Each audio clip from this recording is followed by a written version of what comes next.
Boston, it has quite the reputation.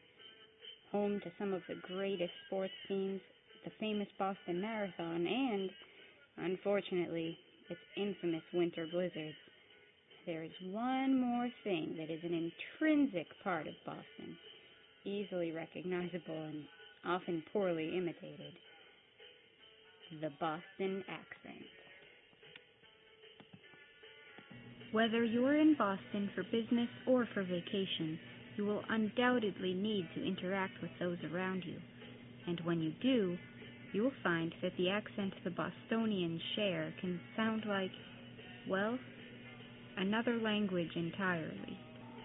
Many people incorrectly stereotype it as a characteristic of the working class only, but the Boston accent isn't reserved only for current-day cabbies and construction workers. Boston is a highly cultured city with a long history. The accent itself dates back to the 17th century and was also spoken by politicians and the highest elite. Wait a minute, really? The 17th century? Let's take it back, shall we? When the British settled here in the 1600s, and by the way, the earliest British settlement was Plymouth, just 40 miles southeast of the city of Boston, their language obviously came with them. So Massachusetts has been inhabited by English speakers for longer than any other part of the country. These early settlers maintained positions of power and either had their elite status from England when they arrived or had plenty of time to create one for themselves. The Boston accent of today has more similarities with the English accent than any other in the country, mainly in pronunciation of the long A vowel and the dropping of the R. All other early Americans looked to the British as the standard for speech, so there was an imitation, to some degree, of the English accent. So here we can see how the pronunciation would change over time, as the English were separated from their homeland and the other Americans were trying to adapt to their speech. Okay, so let's get down to the specifics about the Boston accent. Perhaps its most recognizable feature is that it is non-rhotic. That is, when the letter R is in a certain position in a word, it is not pronounced. The R is not pronounced when it falls at the end of a syllable. For example, whatever would become whatever. It is also dropped when it comes before a consonant. For example, park would be pronounced pak. In addition, the consonants B, P, D, and T are well articulated and tend to be harder versions in final position as well as in initial position. It is important to note here, too, that the non-rhotic pronunciation is also a characteristic of the lower-class Irish from Dublin.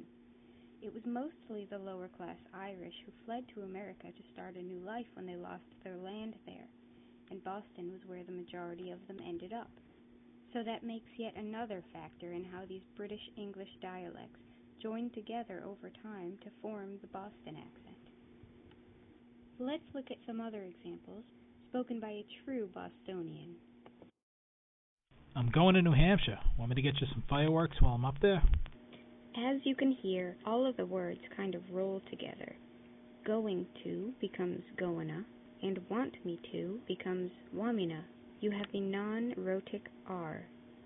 New Hampshire becomes New Hampshire, there becomes thea, and fire becomes faya.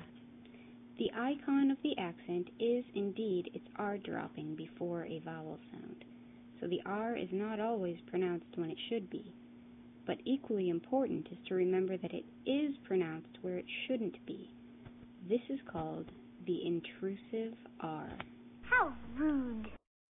For example, given the phrase, "buying that car was my idea," in Boston you may hear, "buying that cow is my idea." But mostly the intrusive R will occur when the following word begins with a vowel. So instead of "I saw it," a Bostonian might say, "I saw it." In this way, the R kind of stands as a hyphen between saw and it, rolling them together to make one word, Sorrit. You know what this means, don't you? The bane of a Bostonian's existence when their out-of-town friends come to visit, the subject of immense mockery. Park the car in Harvard Yard is wrong. The correct pronunciation would be park the car in Harvard Yard. The key here is that the words car and in are almost combined into one, rolled into each other, like carin. By the way, I don't know where Harvard Yard is, but there's a Harvard Square and it's wicked hard to find parking there. And let's not leave our instruction to only consonants. There is also a vowel shift in the Boston accent. What I'm talking about in particular is the broad A sound, so that the A's in, for example, can't and bath are produced somewhat lower and further back in the mouth than in standard American English, so that they approach the A sound in father. So can't would sound like can't, and bath would sound like bath. However, this broad A feature of the accent is slowly disappearing. It was once used in particular by the higher class Bostonians, the Boston Brahmins. But now, perhaps as the older Boston family lines move away or die out, and new college students or people from other states take permanent settlement here, the accent is always evolving. We don't always hear the broad A in can't, but we still do in ought. So now you're at least a little bit more prepared to come to Boston. If you never do learn how to actually speak the accent, at least you can understand what's being spoken to you.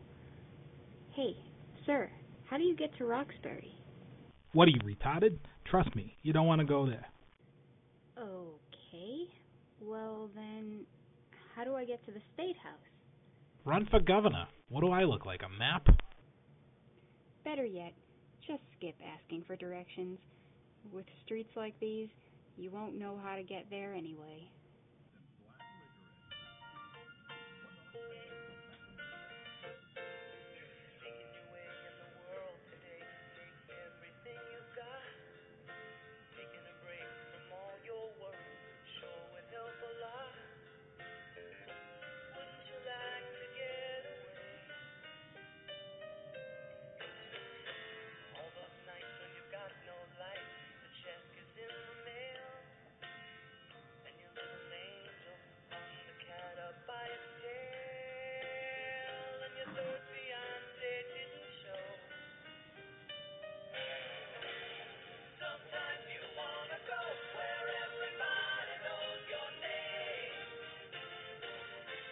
What are you, retarded?